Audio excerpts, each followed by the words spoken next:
The Galaxy Z Fold 4 is the biggest overhaul to Samsung's idea of a phone that folds out into a mini tablet, as this new edition now comes in a wider body and also for the first time has a wider cover screen that allows you to actually comfortably use the phone even without unfolding it.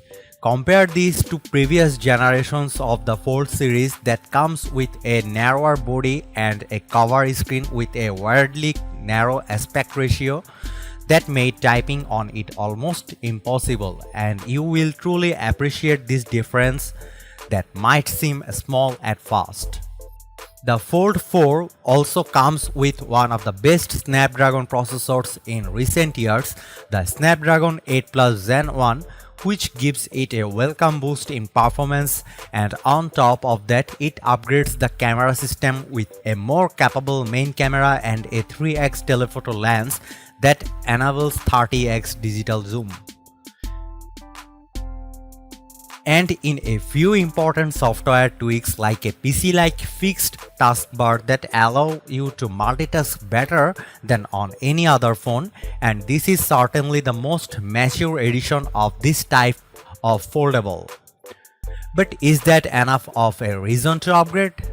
Naysayers will quickly point out that the battery size and charging speeds remain the same, and the overall experience has not really changed drastically. Let's take a closer look and find out.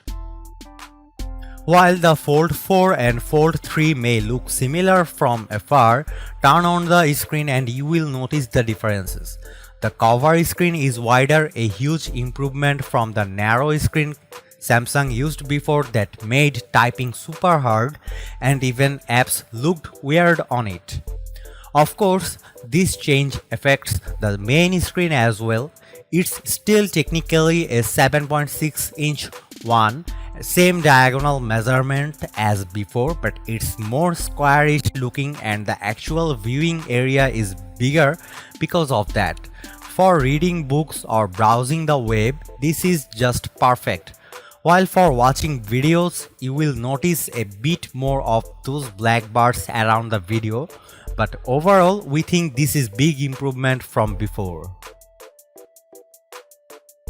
The new Fold 4 is also a bit less thick and weighs a bit less. The difference is hardly noticeable unless you actually measure it, but it is a little thing that shows Samsung's commitment to perfecting every detail, which we appreciate. Other things to note are the IPX8 water resistance rating, the same one as last year. Keep in mind that the Fold 4 and Fold 3 are both water resistant but not resistant to dust, which remains the biggest danger to the folding phones. So if you go out in the wild or work in a dusty environment, you should keep that in mind. Also, the new under-display camera, it's still not quite invisible, but it's far less noticeable than before. Image quality also appears to be better, but more on that below. One inconvenience remains though, it's still almost impossible to unfold the phone with just one hand. You need to use both hands, and this can be annoying when you need to unfold the device in a hurry. In terms of biometrics, nothing has changed. You still have the fingerprint scanner embedded in the power button on the side. That worked great on the Fold 3, works great on the Fold 4 as well. Summing it all up, the Fold 4 brings a welcome refresh to the form factor and is powered by one of the best processor around in a while. It's just the more refined device all around, and you can tell, but it is drastically different. Well, not really. Does it have a camera so different that you just have to upgrade? Also not quite. At the end of the day, we appreciate the changes in the Fold 4, but we don't think they are big enough to warrant an immediate upgrade for those currently rocking the previous Gen Fold 3. Of course, if money is no issue, go ahead and upgrade. You will get not only a better version of the Fold idea, but the best foldable smartphones on the market.